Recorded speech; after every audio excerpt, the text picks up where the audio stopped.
අද මෙම කෙටි පණිවිඩය තුළින් අපි සලකා බලන්නට යන්නේ ජෝන් වෙස්ලිතුමාගේ යාඥා ජීවිතය ගැන. අපට පෙනී යන කරුණක් නම් එතුමා ඊතා මහත් දේ දෙවියන් වහන්සේ වෙනුවෙන් කළේ යාඥාවේ බලය තුලිනි. ඊතා රාජකාරී බහුලව සිටියව කෙනෙක් ජෝන් වෙස්ලිතුමා. ඒත් ඔහු කිසි දිනක යාඥාව අතපසු කළේ නැහැ. දිනක් ඔහු මෙසේ යාඥා කළා. පියාණෙනි, මට අද කිරීමට බොහෝ වැඩ කටයුතු තිබෙන නිසා මම වැඩි වේලාවක් යාඥාවේ යෙදෙන්නට යනවා. මාගේ භාර්යාව එංගලන්තයේ පිහිටි ජෝන් වෙස්ලිතුමාගේ කෞතුකාගාරයට ගොස් තිබෙනවා. ඒ තාමත් දක්නට ලැබෙනවා ජෝන් වෙස්ලිතුමා යාඥා කරන විට භාවිතා කළ දන ගසන බංකුව. ඒ ඔබ හොඳට පරීක්ෂා කළහොත් ඔබට පෙනී යනවා. ඒ බංකුවේ එතුමාගේ ධනිස් පතිතු ස්ථාන 2 ගෙවිලා ඇති බව. ඉන් පෙනෙනවා එතුමා කොපමණ වේලාවක් දනින් සිට යාඥා කළාද කියා. ජෝන් වෙස්ලි ගැන ආමීනියන් ටුඩේ යන සංග්‍රහයේ පළමු දෙයක් මම ඔබට පවසන්නම්. ජෝන් වෙස්ලිතුමා සෑම දිනකම අලුයම 4ට නැගිට පැය 4ක් පමණ වැඩ කටයුතු ගැන යාඥාවේ පසු වෙනවා. වැඩ කිරීමට අපහසු වන විට දිනකට පැය 8ක් පමණ යාඥාවේ යෙදෙනවා. කල්පනා කර බලන්න එතුමාගේ ජීවිත කාලය තුළ ඔහු කළ දේ. ආකාන්සෝ බැප්ටිස්ට් මෙසේ ලියා තිබෙනවා උපුටා ගැනීම. තම ජීවිත කාලය තුළ ජෝන් වෙස්ලිතුමා සැතපුම් 2,50,000ක් අස්සයා පිට ගමන් කර තිබෙනවා. මේ අවුරුදු 40ක් තුළ දවසට සාමාන්‍යයෙන් සැතපුම් 20ක් පමණ වෙනවා. දේශනා 40,000ක් එතුමා කර තිබෙනවා. පොත් 400ක් ලියා තිබෙනවා. භාෂා 10ක් එතුමා දැනගෙන සිටියා. අවුරුදු 83 දී ඔහුගේ ඇස් රිදෙන නිසා දවසට පැය 15කට වඩා ලිවීමට බැරි නිසා ඔහු කලකිරී සිටියා.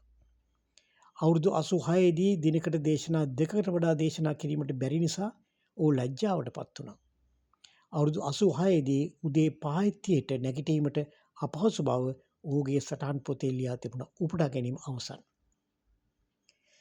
තමා දැක්වූ සැතපුම් 2,50,000ක් සමාන කිරීමට පුළුවන් පෘථිවිය වටේ 10 වතාවක් ගිය ආකාරයට.